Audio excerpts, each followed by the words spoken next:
¿Qué tal? ¿Cómo andan? Nos encontramos de nuevo en esta segunda clase del segundo cuatrimestre de Sociología de Turismo. Hoy vamos a ver algunas problemáticas sociológicas que están vinculadas con lo que vimos en la clase anterior, porque están absolutamente asociadas con las desigualdades propias de todo sistema de estratificación social. Y estas problemáticas, si bien no son nuevas, porque vamos a hablar de etnicidad, razas, minorías étnicas, prejuicio, discriminación, chivos expiatorios, parecieran haberse exacerbado, ¿no?, en este siglo XXI, porque como dice Bauman, la globalización, la heterogeneidad cultural, la post-estatalidad, la post-territorialidad, la post-nacionalidad, nos reencuentra a todos en un único mundo, en un único planeta, digamos, y pareciera que las fronteras anteriores que tenían que ver con estas construcciones históricas, dice Bauman, parecieran ser fronteras más que nada culturales hoy, ¿no? Es decir, estamos tan juntos y tan mezclados que la cultura se ha transformado en una posibilidad de integración, de multiculturalidad, de interculturalidad, pero también ha exacerbado estas problemáticas que vamos a ver nosotros en esta clase.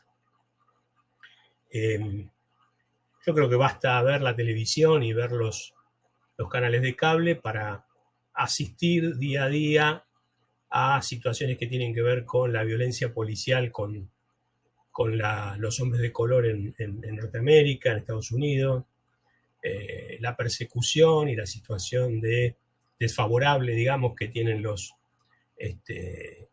inmigrantes que provienen de países africanos, lo que representa el Mediterráneo para las poblaciones africanas que quieren escapar de la pobreza y que cruzan el Mediterráneo tratando de ver si pueden ingresar a países relativamente desarrollados, ¿no?, respecto de lo que son sus propios países. Es decir, los conflictos culturales se han exacerbado en un mundo en donde hace unas décadas atrás se hablaba de un mundo justamente sin Estado, sin diferencias nacionales, con bloques integrados, como puede ser la cuestión de la Comunidad Europea. Bueno, estos problemas siguen vigentes, siguen pesando, pero insistimos, son problemas que han cobrado actualidad e inclusive se han como potenciado, ¿no? Este tipo de desigualdades que como dijimos están también asociadas y son el contenido de los sistemas de estratificación y de desigualdades que no necesariamente, o que mejor dicho, están ligadas al acceso a bienes, pero que son fundamentalmente desigualdades culturales que son resignificadas socialmente y que son elementos para construir relatos que justifican la dominación, la explotación, la discriminación, son algunas de estas problemáticas las que vamos a ver ahora, y al final de la clase vamos a terminar con una propuesta teórica, que es la de Norbert Elias, para analizar, ¿no?, esta dinámica de la discriminación, ¿no? Vamos a ver cómo, tomando la teoría de la figuración de Elías, cómo él propone analizar este tipo de desigualdades o este tipo de relaciones desiguales, ¿no?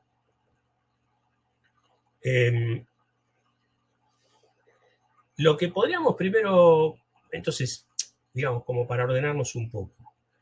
Entonces vamos a hablar de desigualdades que son producto de diferencias culturales que existen, pero que son traducidas, esas diferencias culturales, en situaciones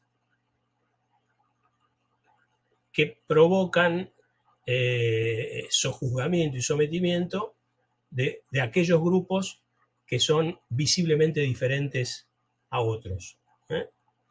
Entonces, un concepto que uno podría decir, bueno, me parece que es parte de la riqueza de la cultura de la humanidad, digamos, ¿no? Un primer concepto uno podría decir, bueno, hay etnias en el mundo, ¿no? Hay diferencias culturales, diferencias históricas, diferencias de vestimenta, diferencias culturales, diferencias de cosmovisión, pero esas diferencias que realmente existen son diferencias que enriquecen, ¿no? Este mundo multicultural, esto que la globalización ha hecho muy visible, ¿no? Esto de conocer de repente cómo viven determinados grupos sin siquiera movernos de nuestro lugar, ¿no? Es decir, a través de la televisión, sorprendernos con por ahí paseos o por programas en donde nos hacen conocer culturas exóticas, ¿no? Esto se ha potenciado mucho con los medios de comunicación, con las tecnologías de la comunicación, claramente. Pero digamos que esas diferencias que existen son diferencias enriquecedoras, diferencias no jerárquicas, diferencias propias de lo humano, ¿no? De la diversidad de lo humano. El problema es que con estas problemáticas sociológicas, estas diferencias son traducidas en diferencias sociales que justifican determinada dominación o determinada superioridad de un grupo frente a otro grupo. Es decir, esas diferencias, en lugar de ser diferencias que enriquecen y que nos muestran la diversidad cultural que hay en el mundo, se terminan traduciendo en sentido de una dominación, sentido de una superioridad de un grupo sobre otro. Entonces tenemos como un primer concepto que sería el de etnicidad, ¿no? Uno podría pensar, bueno, claramente un país como Bolivia, en donde existen más o menos 36, 37 etnias, claramente entre dichas etnias se perciben como diferentes porque justamente lo que le da identidad a la etnia, ¿no? Son elementos culturales identitarios. El tema es que cuando aparecen grupos mayoritarios, cuando aparecen grupos dominantes, esas diferencias culturales terminan siendo propias de minorías, ¿sí?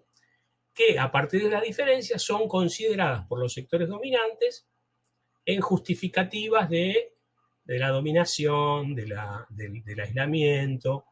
Es decir, es muy común, y ustedes habrán escuchado por ahí, esto de por ahí asociar determinadas diferencias culturales a actitudes o a comportamientos que no son valorados socialmente, ¿no? Por ahí, no sé si recuerdan, no hace mucho, un político hablaba de los peruanos, hablaba de los paraguayos, como si se tratara por sí solo de vagos, de tipos que vienen acá a lavar dinero o a contrabandear droga. Es decir, se asociaba una diferencia cultural, una clara diferencia cultural, con una actitud negativa, con un comportamiento negativo. Bueno, esas diferencias culturales que existen, porque no es lo mismo el guaraní que el castellano, y la cultura guaraní que tienen los paraguayos no se parece mucho a la formación cultural y educativa que tenemos nosotros.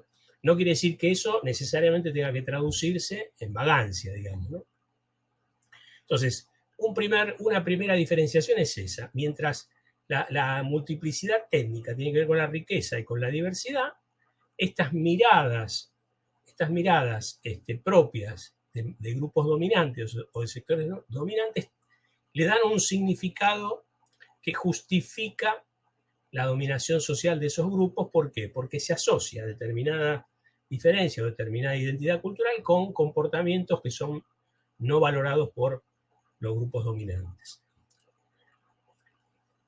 Esta resignificación negativa, si quieren, ¿no? Esta resignificación que justifica la dominación de un grupo sobre otro, en general estuvo muy motorizada, digamos, por un concepto que ya se ha dejado de usar, un concepto que se probó que no tiene sustento, que es el concepto de raza, ¿no? En el siglo XIX, sobre todo, el concepto de raza fue un concepto muy fuerte, ¿no? Sobre todo en términos de relaciones internacionales, en términos de rivalidades imperiales, en términos de conquistas de espacios ultramarinos.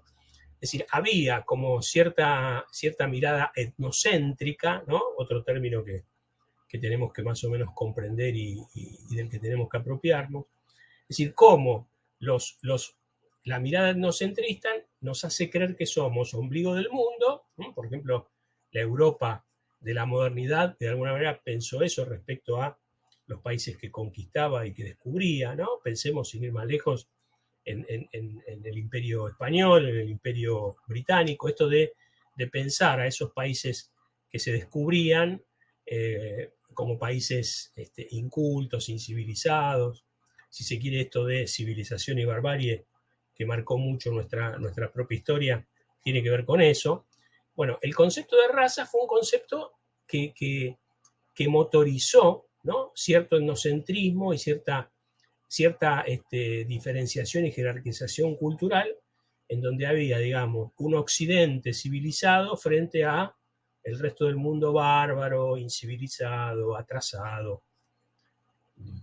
Entonces, el concepto de raza es un concepto que ya se usa poco. Ustedes saben que ya no se habla del Día de la Raza, ¿no? Ya es muy común, o ya está instalada esta idea de que el 12 de octubre no sería tanto el Día de la Raza como el Día de la Multiculturalidad o de la Interculturalidad. Por lo tanto, ya no es un concepto serio, un concepto robusto, ¿no?, que diga cosas interesantes, más bien lo contrario. Porque en realidad sencillamente las diferencias raciales no son tales, porque, como dice Guides, ¿no?, existen tantas diferencias entre los grupos como al interior de cada grupo, ¿no? Entonces es muy difícil, no existe una raza, y mucho menos una raza pura, en donde todos los miembros de esa raza sean exactamente iguales y que entre esos miembros de esas razas exactamente iguales haya marcadas diferencias con los que son miembros de otras supuestas razas, ¿no? Es decir, el concepto desde el punto de vista antropológico y desde el punto de vista biológico ha perdido realmente interés y ha perdido seriedad, digamos. Entonces, cuando hablamos de etnia, esto que decíamos, ¿no?, la etnia reúne un conjunto de diferencias, un conjunto de atributos, un conjunto de propiedades que permiten diferenciar a las culturas, ¿no? Volvemos al ejemplo que poníamos de Bolivia y de cualquier etnia o de cualquier grupo cultural.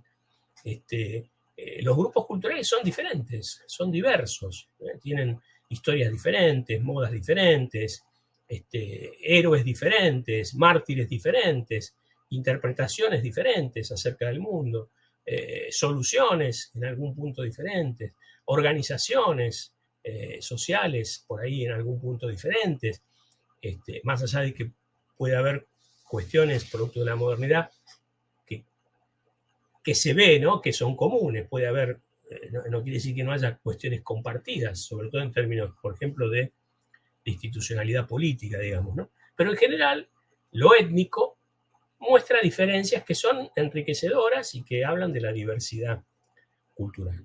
El problema es que esas etnias están expuestas a resignificaciones sociales que suelen no ser neutrales, porque lo que justifican esas resignificaciones, esas traducciones, son la dominación de un grupo sobre los grupos minoritarios. Es decir, cuando esa etnia, por las razones que sea, cuando las diferencias que identifican una determinada etnia son resignificadas como aspectos negativos, como conductas negativas, como riesgosas para los grupos dominantes, como peligrosas para los grupos dominantes, esas etnias se transforman o son vistas como minorías, grupos minoritarios. Pensemos en el apartheid, en Sudáfrica, pensemos en cualquier proceso de discriminación o cualquier hecho de discriminación que necesita a un grupo dominante frente a una minoría que pretende ser excluida, que pretende ser sojuzgada, que no tiene acceso a determinados bienes. Entonces ahí estamos, claramente en un proceso en donde las diferencias naturales o culturales son traducidas o resignificadas por los grupos dominantes en conductas, en comportamientos negativos que amenazan un determinado orden social y cultural, que se percibe como el mejor, como el centro, ¿no?, de civilizatorio. ¿Cuándo hablamos de minorías entonces? Bueno, de minorías hablamos cuando veamos la existencia de grupos desfavorecidos en relación a esas mayorías, ¿no? Porque se supone que si hay minorías es porque hay alguna mayoría, pensemos por ejemplo en la mayoría de hombres y mujeres blancos, que entienden que que pueden no ser minoría, ¿no? Por supuesto, pero cuando hay una minoría excluida a partir de determinado rasgo cultural es porque hay una mayoría o una pretendida mayoría que culturalmente es la que domina. Lo que suele suceder es que esas minorías están obligadas a veces a tener actitudes o a llevar adelante estrategias de preservación, ¿no? Es decir, las minorías a veces están obligadas a cerrarse, a protegerse entre ellos, por ahí establecer prácticas endogámicas, si quieren, porque están forzadas, muchas veces están obligadas a preservarse aislándose de estos grupos dominantes. Inclusive muchas veces son obligadas estas minorías a ocupar espacios que son asignados exclusivamente para estos grupos minoritarios o para estos grupos discriminados, ¿no? Es decir, hay prácticas defensivas, hay lealtades y reforzamiento de vínculos que se usan como estrategia para preservarse los grupos dominantes, y muchas veces, o porque los buscan o porque son impuestos, estos grupos terminan aislados, ¿no? Pensemos en los guetos, pensemos en los guetos que eran muy comunes en la Segunda Guerra, en donde se destinaban espacios urbanos aislados para que los judíos estuvieran alojados ahí. Bueno, ese tipo de prácticas está asociada a la existencia de minorías que son construidas por los grupos dominantes. Entonces, hablamos de etnocentrismo recién, ¿no? Esta cosa de el etnocentrismo es como una manera, una actitud desde la cual se evalúa a las demás culturas como inferiores, ¿no? Es decir, en general las culturas imperiales, pensemos sobre todo en la Inglaterra del siglo XIX, ¿no? Esta Inglaterra victoriana, que se veía como el símbolo de la civilización, esto de creerse que son el centro cultural o el centro civilizado que irradia progreso a las demás culturas, digamos, ¿no? Pensemos en las colonias, ¿no? La idea de los espacios coloniales o de tener colonias, de alguna manera, esta relación entre centro y colonias, entre metrópoli y colonias, es una relación que tiene como una lógica etnocentrista, digamos, ¿no? Es decir, no creo que tengan mucho problema en comprender de qué estamos hablando, básicamente.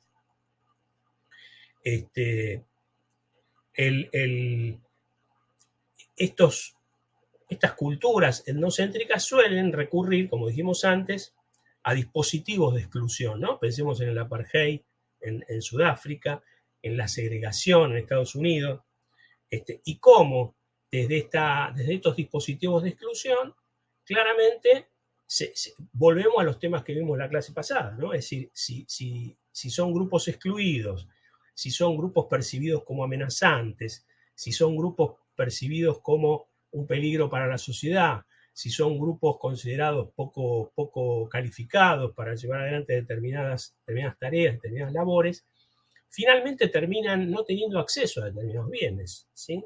Viven en situación de marginalidad, en situación de aislamiento. Entonces, en general, el etnocentrismo supone, ¿no?, el aislamiento de dispositivos de exclusión, desigualdad en el acceso de bienes, y pensar las relaciones culturales con la existencia de un centro cultural que se supone que está por encima y que tiene mayor jerarquía que los demás grupos, digamos, ¿no?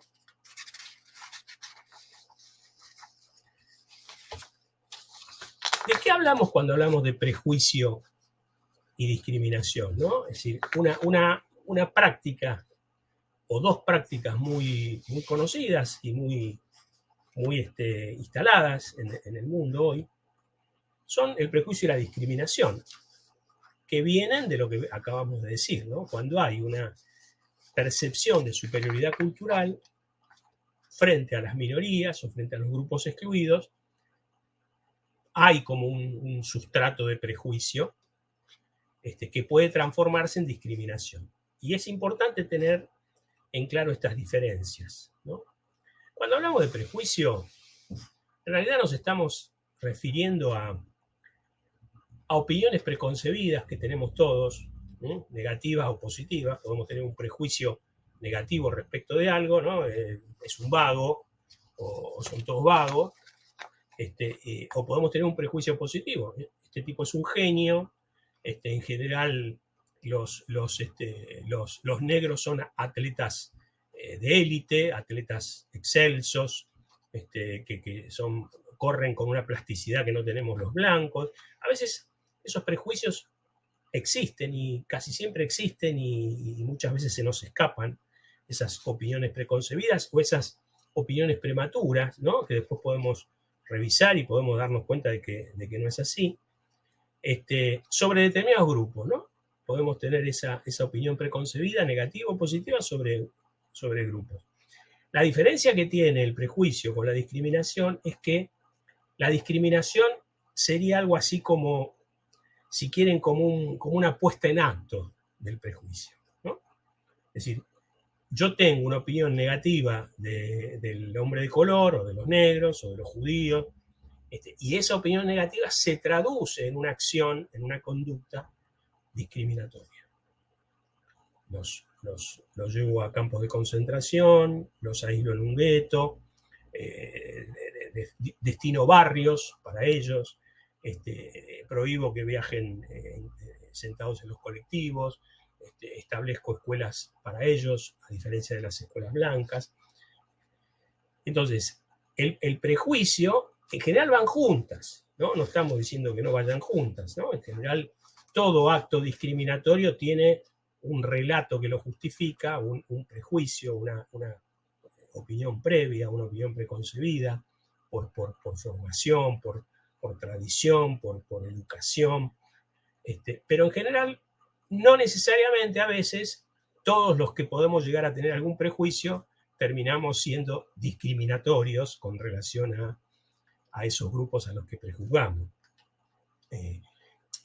Hablamos de prejuicio en un montón de situaciones, ¿no? No necesariamente estamos hablando de grupos humanos. Podemos tener prejuicio de una persona, ¿no? Pero eso no quiere decir que ese prejuicio se traduzca sí o sí en una acción de aislamiento, porque en general, cuando ese tipo de prejuicios pueden ser, como dijimos antes, pueden ser revisados, puede haber como una suerte de autorreflexión, ¿no? Respecto de lo moral o de lo inmoral que es tener opiniones preconcebidas de alguien o de algún grupo. Pero en general son cuestiones que suelen ir juntas, porque el acto es la traducción de un prejuicio, el acto discriminatorio, pero no necesariamente son lo mismo. Me parece que eso tenemos que tenerlo claro. Bueno, el caso del racismo es un ejemplo concreto. El racismo es un prejuicio en acto. Es decir, yo soy racista porque en algún punto tengo un prejuicio que me hizo ser racista. Un prejuicio heredado, ¿no? Un prejuicio que tiene que ver con la formación. Probablemente si me formo en un hogar racista, me van a educar con principios y con concepciones racistas. Entonces, el prejuicio da pie a la puesta en acto de un dispositivo de exclusión, ¿sí? Es decir, ese prejuicio en acto, como en general cualquiera de estas problemáticas que estamos viendo, es justamente ponerle o darle un significado social a las diferencias naturales, a las diferencias culturales, a las diferencias de biotipo que puede haber entre las personas, porque claramente en lo biotípico no somos todos iguales, ¿sí? Es decir, la igualdad sería en todo caso una puesta en acto de lo contrario de la discriminación, ¿no? Es decir, afirmar, afianzar y vivir y organizarnos a partir de la idea de que todos somos iguales ante la ley es también un dispositivo, una puesta en acto, pero de un principio de inclusión, un principio de igualación, un principio de integración, ¿sí? Es decir, la puesta en acto de una opinión o de una concepción no es negativa, ¿no? Construir una sociedad democrática es la puesta en acto de una concepción democrática, una formación democrática, un resultado de querer vivir como una sociedad democrática, ¿no? Entonces, me parece que está bueno tener en cuenta eso. En este caso estamos hablando de problemáticas sociológicas negativas que en todo caso van en contra de ese dispositivo de integración. Dispositivos de exclusión por un lado o dispositivos de integración por otro. A propósito, les recomiendo que vean una película que están dando en Netflix. Si me hubieran dicho que esa película está basada en un hecho real, si no me hubieran dicho que esa película está basada en un hecho real, la verdad que me hubiera parecido súper ingenua la película. Pero hay que reconocer, porque salen las dos personas protagonistas, salen los verdaderos personajes o las verdaderas personalidades históricas de esa película salen hablando al final. Quiere decir que eso ocurrió. Pero si no aclararan eso, realmente es una película que me sonó muy naif, muy ingenua, y básicamente tiene que ver, muy ingenua, tiene que ver con esto, ¿no? Un pueblito de los Estados Unidos donde finalmente un miembro del Ku Klux Klan termina siendo amigo de una mujer negra que tiene una capacidad para movilizar y organizar políticamente a la comunidad envidiable. Y ahí hay una serie de cuestiones que hacen que este miembro del Ku Klux Klan empiece a revisar y a repensar sus concepciones hasta que llega el momento en que se da cuenta de que los complicados y los jodidos son los del Ku Klux Klan, porque él descubre los valores que hay detrás de la comunidad negra y termina votando a favor de una integración en una escuela de blancos, ¿no? Es decir, ahí se llevan adelante procesos, digamos, de tipo de audiencia pública, en donde negros y blancos discuten, participan y finalmente llegan a la conclusión a través del voto de que lo mejor es integrar una escuela con negros y blancos. Bueno, el que define el voto en favor de las escuelas integradoras es este ex miembro del Ku Klux Klan. Bueno, esto que veníamos hablando, ¿no? Desde ese punto de vista puede ser interesante verla la película. Un ejemplo de esto que estamos diciendo, esto de cómo a veces las diferencias naturales, las diferencias biológicas se traducen en prejuicios y a posteriori en actos de discriminación, puede ser también la novela esta de Bioy Casares, La Guerra del Cerdo, por ejemplo, ¿no? En donde no sé si alguno leyó la novela de Bioy Casares, pero básicamente se trata de una sociedad en donde hay una discriminación de las personas viejas, de la tercera edad, digamos. Ahí tienen otra novela que puede servir de ejemplo de cómo diferencias reales existentes, no es lo mismo una persona de 60, 70, 80 años que una persona de 20 o de 30, en términos de capacidades, en términos de todo lo que puede hacer, pero eso no quiere decir que esas diferencias reales tengan que traducirse en una discriminación y en una ausencia de oportunidades, ¿no? O en una decisión de los más jóvenes y los más poderosos de impedir que esa gente siga viviendo y disfrutando de la vida, digamos. Bueno, hay algunas cuestiones que se han analizado mucho, por ejemplo, en los 60 se puso muy de moda la teoría de la personalidad autoritaria por parte de la Escuela de Frankfurt, ¿no? Sobre todo a partir de los trabajos de Adorno. Claro, después de un mundo posterior a la Segunda Guerra que había conocido la perversión de los totalitarismos, le dio interés a preguntarse cómo es posible que se forme o que surja la personalidad autoritaria, ¿no? Entonces, esos estudios intentaron, sobre todo desde miradas más bien psicológicas también, analizaron mucho la relación que hay entre el estereotipo, lo que se llaman los desplazamientos, el chivo expiatorio y la proyección. Son elementos que permiten comprender la construcción, ¿no? La construcción de de los chivos expiatorios, que hacen posible, ¿no? Estas conductas discriminatorias. En realidad, el pensamiento estereotipado lo que plantea es cómo a veces nos hacemos, tiene que ver también con lo que decíamos antes, con los prejuicios, ¿no? Cómo nos hacemos ideas de que determinadas etnias se caracterizan por tener conductas negativas o conductas que son riesgosas para la sociedad o conductas que amenazan a la sociedad. Entonces, ese estereotipo se consolida, casi se naturaliza, ¿no? Y termina transformándose en una suerte de desplazamiento hacia el otro grupo. Es decir, ese estereotipo le termina dando una determinada forma a ese grupo, construye una visión sobre ese grupo, ¿sí?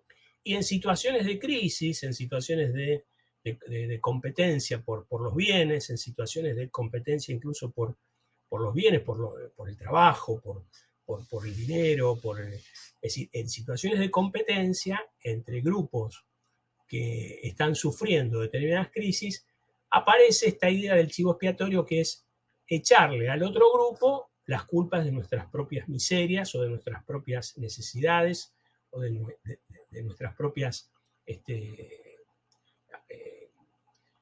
ausencias, de nuestros propios males, ¿no? Esto de creer que no tenemos trabajo porque vienen los de países fronterizos a quitarnos el trabajo, o de creer que tenemos malos sistemas de salud porque atienden a los ciudadanos de otros países, ¿no? Suelen ser argumentos bastante comunes, ¿no? Esto de negarle el trabajo al otro porque es extranjero, o negarle la atención a la salud porque es extranjero, o decir que somos una sociedad violenta porque vienen los países fronterizos de América Latina a hacer de la Argentina un terreno propicio para el delito, para el narcotráfico. Entonces empezamos a estereotipar, ¿no? a consolidar en lo que es el estereotipo comportamientos atribuidos al otro. Y en situaciones de crisis, ese otro, así como lo vemos, es el culpable de lo que nos pasa. Eso pasó con los judíos en Alemania, ¿no? Se fue construyendo esta idea del otro como un peligro, como el que se queda con todo, como el que nos quita el trabajo, como el que nos hizo perder en Versalles. Entonces, esa conducta estereotipada se pone en acto en conductas discriminatorias que terminan construyendo también la idea del chivo expiatorio, ¿no? Es decir, yo expío mis culpas a través de echarle la culpa al otro de mis propios problemas. Y en general, cuando aparece el chivo expiatorio, cuando aparecen grupos vulnerables, ambos, digamos, porque el chivo expiatorio no es necesariamente entre los grupos dominantes y un grupo minoritario dominado, sino que a veces se da entre dos grupos que a su vez están sojuzgados y están siendo perjudicados por intereses de los grupos dominantes, ¿no? Por los intereses del capital, por los intereses económicos, ¿no? Y suele ocurrir un fenómeno que tiene que ver con la proyección, y esto tiene que ver con la cuestión esta que decíamos recién, ¿no? Cómo funciona la construcción de la personalidad autoritaria, esto de que yo pongo en el otro, es decir, ese chivo expiatorio en realidad es el culpable de mis problemas, porque lo que yo veo que no soy capaz de hacer, o lo que yo veo que soy incapaz de hacer, lo proyecto en el otro. Por ejemplo, si yo acuso al otro de ser miserable, de quedarse con mi trabajo, de quedarse con mi dinero, en el fondo estoy proyectando lo que yo haría en una situación de competencia por los recursos, ¿sí?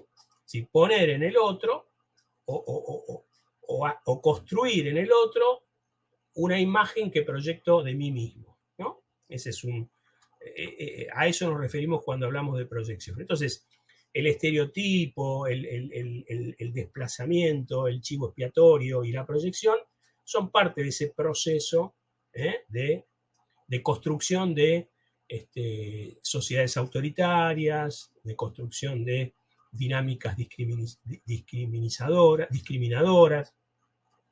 Si tiene que ver con mecanismos, como diría Elías, psicogenéticos, pero también sociogenéticos, ¿no? Es decir, son cuestiones o construcciones que no tienen que ver con lo individual, sino que tienen que ver con cierta figuración social, después lo vamos a ver en un ratito, que tienen que ver con cómo eso tiene una existencia concreta, una existencia real que produce efectos, ¿no? Pero que no tienen que ver con decisiones individuales.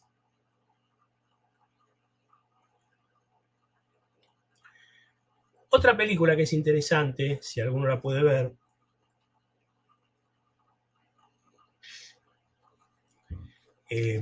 está en YouTube, una película que siempre recomiendo yo para cuando tratamos estos temas.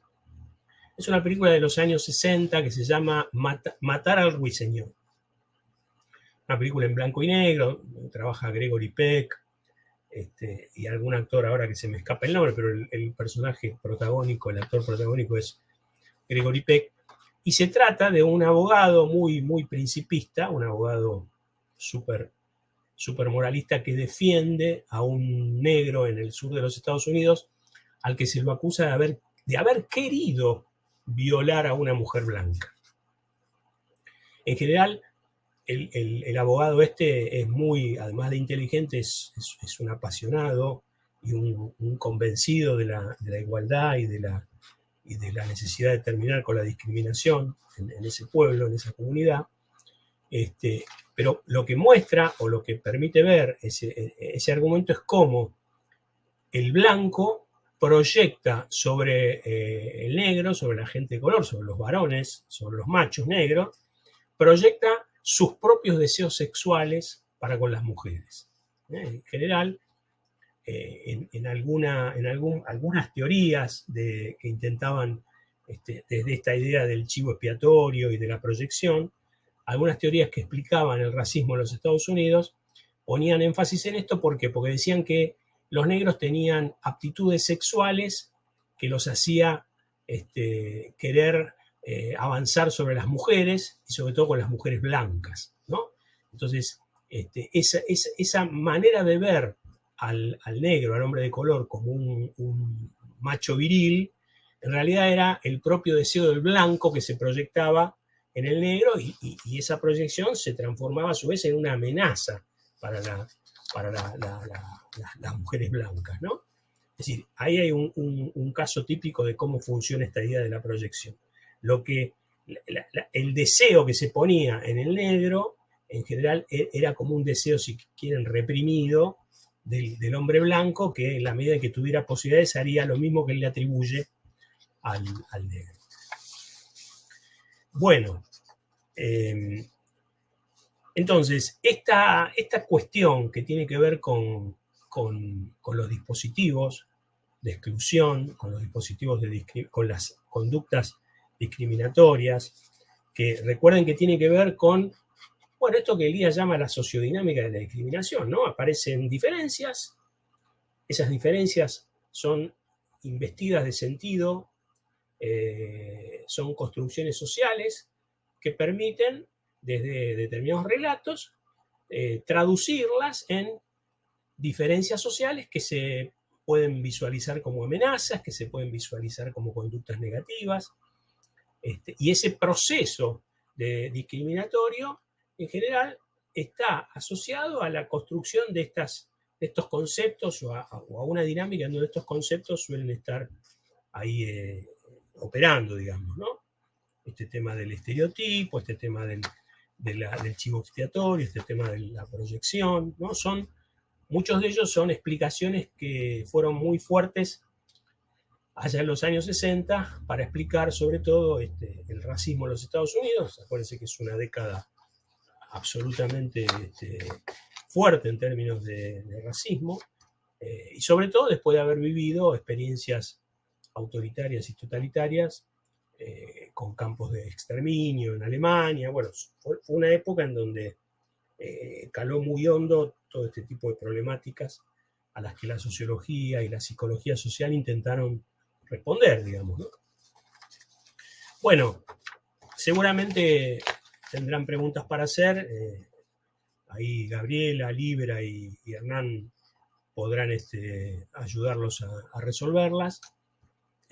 Nos queda entonces ver cómo desde el aporte teórico de Norbert Elias se pueden analizar estas dinámicas de la discriminación. Y el concepto central para Norbert Elias es el concepto de figuración. ¿No? El concepto de figuración es el concepto central para aplicar algún análisis teórico a estos casos o a estas problemáticas que venimos de mencionar. Ustedes lo van a hacer cuando hagan la actividad práctica referida a la lectura de Winston Parva. Van a ver, hay un texto de Norbert Elias que sirve para aplicar este marco teórico, que de alguna manera tiene un paralelismo con lo que pudo haber pasado en Tierra del Fuego, por ahí ahora bastante aminorado, ¿no? Bastante apaciguado, ¿no? Creo que hubo épocas donde estas diferencias fueron más fuertes y estuvieron más presentes en el discurso social. Tiene algún paralelismo con lo que pasaba en Tierra del Fuego en la época de plenitud inmigratoria, digamos, ¿no? Cuando vinimos a Tierra del Fuego estaba esta cosa de los nacidos y criados y los recién llegados, o los venidos y quedados. Bueno, lo que van a ver en la lectura de Winston Parva, a través del texto de Norbert Elias, tiene que ver en gran medida con una situación como la que vivimos acá en Tierra del Fuego.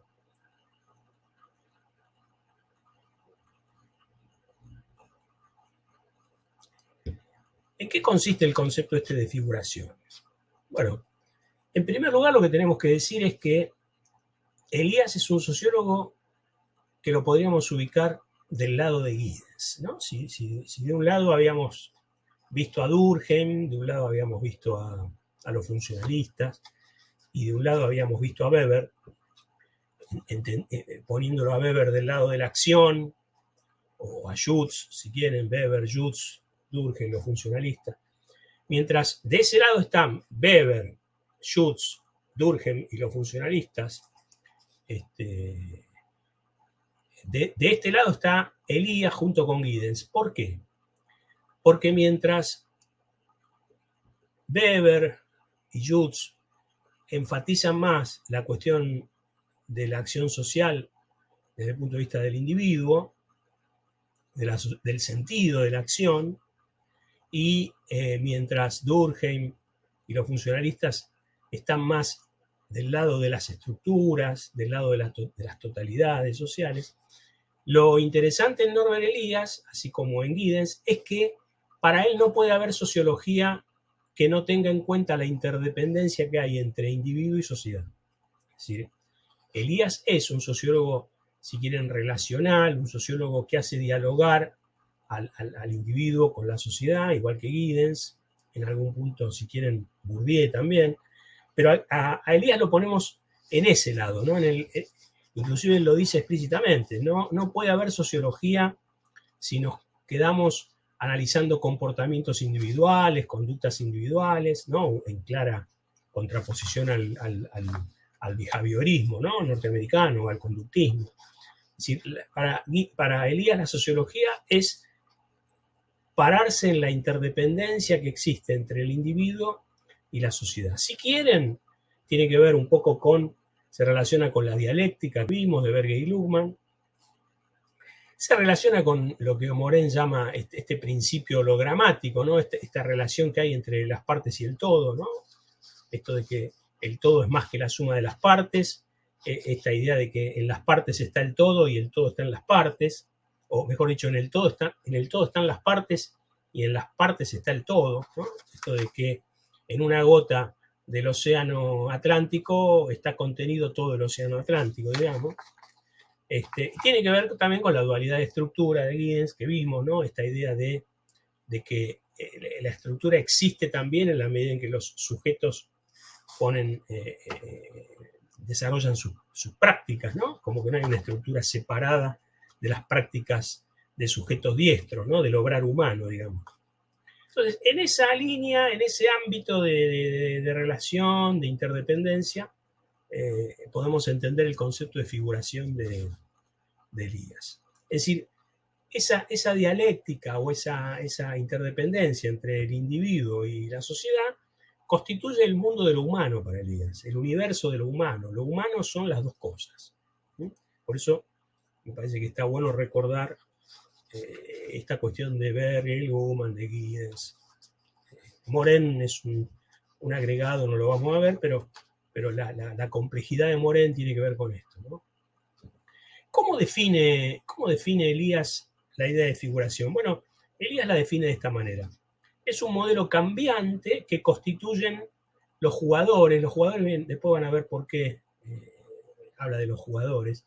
En general son los que juegan el juego social, los miembros de una sociedad, ¿no? Configuran un modelo cambiante que se conforma con el juego social, con la interacción social, ¿no? Es como una totalidad que viene a ser como un modelo de relación, de interdependencia, una manera de darse esa interdependencia, esa relación, que tiene que ver que involucra todo el hacer de los sujetos, de los individuos, todas sus omisiones, todas sus relaciones mutuas. Es decir, es una figura que constituye una trama de relaciones y de tensiones sociales. Esa figura, esa figuración, no está dada solamente por individuos. Es lo que los individuos en su interacción configuran, generan, ¿no? Entonces, Elías pone como ejemplo, y creo que lo van a entender bien, los juegos. Cuando nosotros vemos un partido de fútbol, no estamos viendo solamente 11 jugadores de un lado y 11 jugadores del otro, sino que estamos viendo un juego. Es decir, estamos viendo el fútbol. Estamos viendo una totalidad que tiene a su vez sus normas, sus pactos, sus reglas, y que a su vez es posible a partir del juego de los jugadores, ¿no? Entonces, me parece que la metáfora del juego, del baile, del juego de cartas, del juego de fútbol, sirve para entender, para encontrar una figura que dé la idea de lo que significa la figuración en Norbert Elias. Es decir, la sociedad, si pensamos al juego social como un juego, o a la vida social como un juego, podemos ver que hay grupos que participan de ese juego, pero que no pueden existir por fuera de ese juego, y que a su vez ese juego no puede existir si no estuvieran estos individuos que son los jugadores, que lo integran. Eso es lo que significa entender o aplicar el concepto de figuración, el concepto de interdependencia, por ejemplo, en una relación entre mayoría dominante y minorías excluidas. Es decir, ahí hay una figuración específica que tiene que ver con una relación entre un grupo minoritario y un grupo dominante. Eso es lo que ustedes van a analizar en la lectura de Winston Pann. Ahora bien, ¿qué características tiene esa figuración? ¿No? ¿Por qué hablamos de figuración y por qué es importante esta idea de los jugadores y el juego? ¿No? No es un texto que tienen que leer, ustedes van a aplicar este concepto de figuración al texto de Winston Parva, pero en el texto de Elías, que se llama Sociología Fundamental, él dice ahí que tiene propiedades esa idea de figuración, ¿no? Que permiten entender cuál es el sentido que se está usando acá, ¿no? En primer lugar, la figuración implica interdependencia, esto que decíamos recién.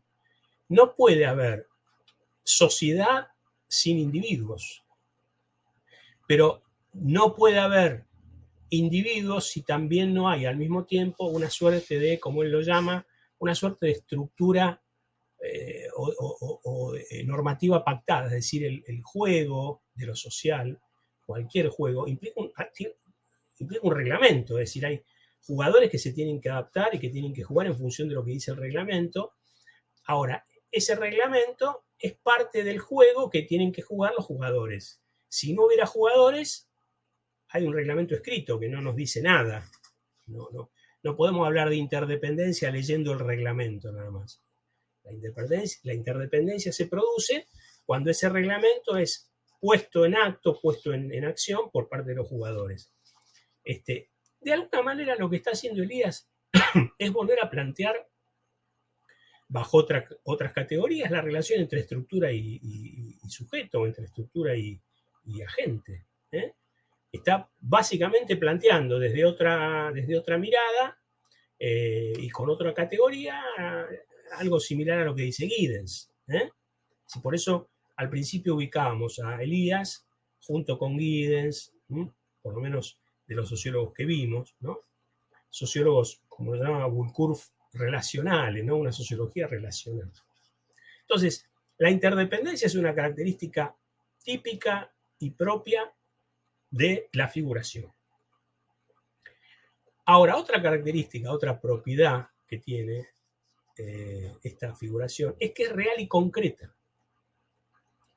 ¿Por qué Elías destaca esto? Porque Elías le da entidad real y le da entidad concreta a esa relación entre la sociedad y el individuo, como que él no entiende que es algo abstracto, no es una abstracción, es esa interdependencia. Esa interdependencia es concreta, existe, como que tiene entidad, ¿no? No es uno dice, no, bueno, pero la sociedad es una abstracción.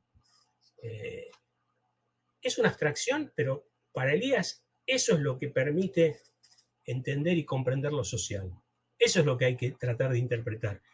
Él no niega que se puedan hacer estadísticas, ¿no? Que la estadística no contribuya a eso, pero tampoco él acepta que se piense que la interdependencia entre individuo y sociedad es una abstracción, ¿no? Él dice que la figuración, eso que pareciera sonar a una abstracción, algo que existe en la mente del teórico, él dice que tiene existencia real, ¿no? Entonces, cuando uno va a ver un juego, cuando uno asiste a un conflicto, ¿no? a una relación entre dos grupos, claramente eso tiene existencia real, es concreto, ¿no? Es una entidad sociológica concreta.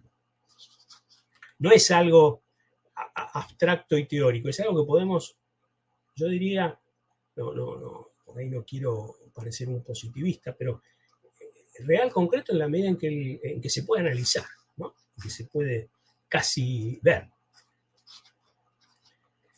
Y otra característica importante, y vaya si lo es, cuando hagan la actividad de Winston Parva, el poder es también, y como lo es en Weber, el poder es algo relacional. El poder no es una sustancia, no es algo que existe por fuera de los individuos o por fuera de los sujetos que interactúan, que interactúan de manera interdependiente, sino que el poder en tanto relación es lo que permite a esa figuración estructurarse, es decir, el poder detrás de toda relación de interdependencia en donde se esconde una superioridad de un grupo sobre otro, dice Elías, hay un diferencial de poder. Hay un diferencial de poder. Y ese poder en tanto relación y en tanto diferencial va haciendo fluctuar y va haciendo cambiar el juego entre esos dos grupos desbalanceados, donde hay un grupo que tiene más poder que otro, pero al mismo tiempo va armando y va configurando esa relación. Es decir, el poder es un elemento central. Por eso Elías va a decir, en toda relación de desigualdad, en donde un grupo ejerce la superioridad sobre otro, hay un diferencial de poder. Pero ese diferencial de poder cambia, se modifica. Entonces, interdependencia, entidad real y concreta de la figuración y el poder como un elemento de cambio y de estructuración de la figuración. Es decir, toda figuración implica la participación de una relación en términos de poder, ¿no? Sí, son tres características centrales, digamos, y lo van a ver en la descripción y en el texto que hace Norbert Elias, del conflicto entre los venidos y quedados y los nacidos y criados. Estaba pensando mientras hablaba de esta cuestión del diferencial de poder, yo les puse el ejemplo hoy de esta película de Netflix que se llama El mejor enemigo, un título así que parece querer transmitir bien de qué se trata la película, ¿no? Como si fuera posible pensar en enemigos buenos, digamos. Pero bueno, es la idea de la película. El enemigo se transforma en un amigo, porque es así, no es que hay enemigos buenos, ¿no? Por ahí Schmitt, un teórico alemán, pensaría que eso es imposible. El enemigo es el que me pone en riesgo a mí, digamos, ¿no? Desde el punto de vista de esa teoría. Si es bueno, ya no es enemigo. Pero bueno, la película está... No presté atención al título en inglés, pero en castellano está traducida como el mejor enemigo. No, sí, en inglés también, porque creo que decía The Best Enemy o The Best Enemy, una cosa así. Hay una cuestión interesante que tiene que ver con esto. Por ahí sirve para que se entienda lo que estamos diciendo respecto del poder. A mí me pareció ingenua la película. Es cierto que a partir de que fue un hecho real, no tengo derecho a decir que es una película ingenua, porque evidentemente eso pasó, más allá de cómo se haya interpretado. Lo concreto es que los dos personajes principales, los reales, antes de morirse, el miembro el ex miembro del clan muere en el 2005, esto pasó en 1971, y la mujer esta muere en el 2016, y salen hablando al final de la película. Claro, pero a mí me parecía hasta light cómo se visualizaba la discriminación en esa comunidad, porque hay solamente un episodio de violencia fuerte, que es cuando tres miembros del Ku Klux Klan le tirotean la casa a una chica que estaba de novia con un negro. Entonces van y con escopetas le destrozan todo el frente de la casa. Escenas muy comunes en esta película. Pero claro, si uno piensa en el Ku Klux Klan y en cómo se daba esta relación, ¿no? En el diferencial de poder que existía entre los negros y el clan, hasta me parece un conflicto light el que muestra esta película, ¿no? Hasta el punto que terminaron siendo amigos.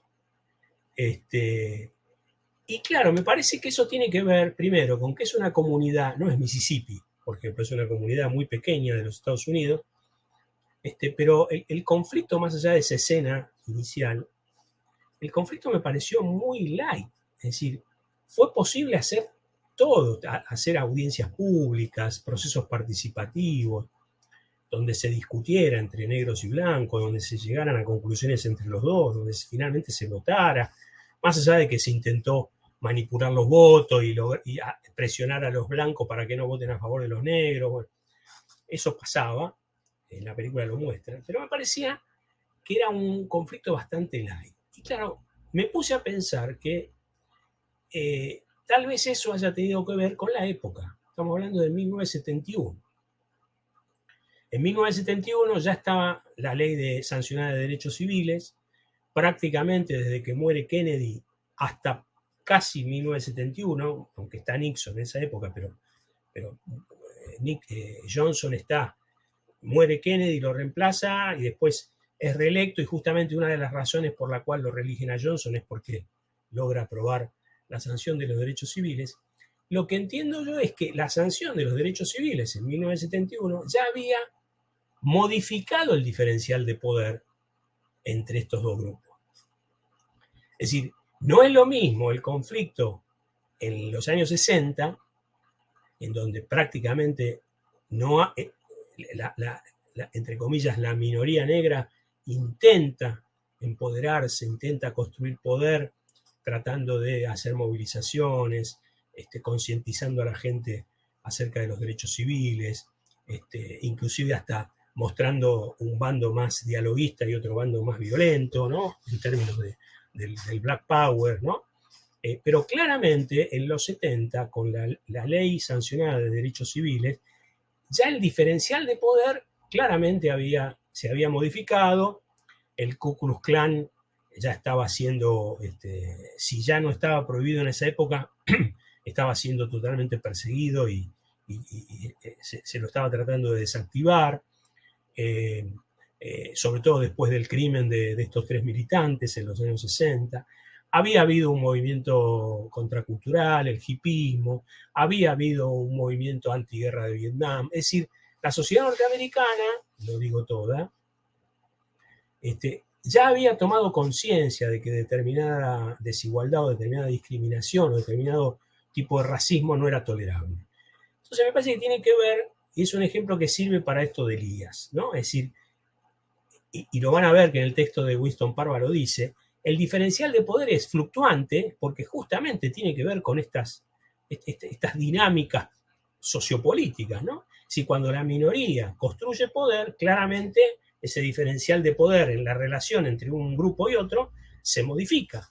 Entonces me parece que esta película lo muestra bien y me parece que es una posible explicación de por qué pareciera ser un conflicto, ¿cómo se dice? Un conflicto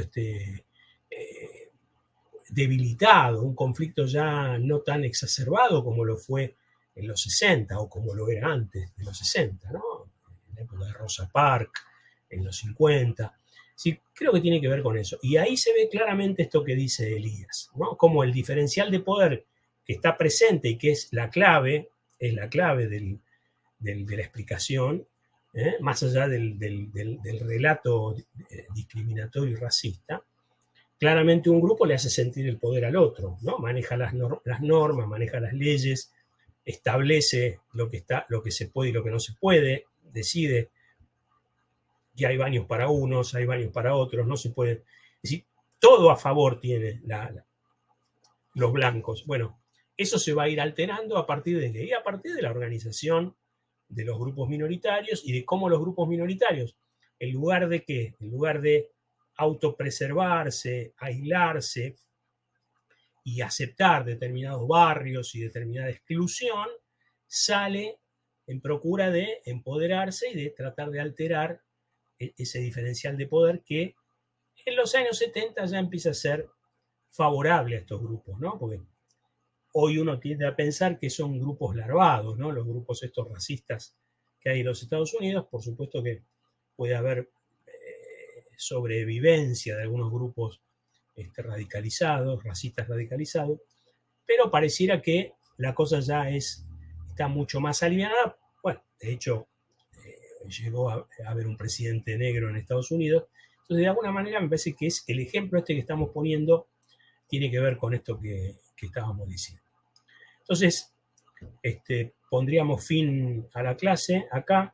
La idea entonces es que cuando lean el texto de Winston Parva, lo hagan con este PPT a mano, porque el concepto de figuración, así como lo planteamos, es el concepto que les va a permitir ver cómo esa relación entre los dos grupos se va modificando, en base a qué está construida la discriminación de un grupo sobre otro, qué implica la discriminación en términos de esa interdependencia que se da entre los dos grupos, y en qué condiciones o en qué situaciones, o a partir de qué cambios, el grupo minoritario o el grupo explotado o discriminado empieza a, inclusive lo dice textualmente Elías, cómo ese diferencial de poder empieza a rebalancear esta dinámica de la discriminación. Bueno, gracias por estar, por escucharme, y nos volveremos a ver entonces, si Dios quiere, si todo sale bien, nos veremos allá, y si no, en el próximo video abordaremos los nuevos temas. Bueno, que anden bien, saludos a todos.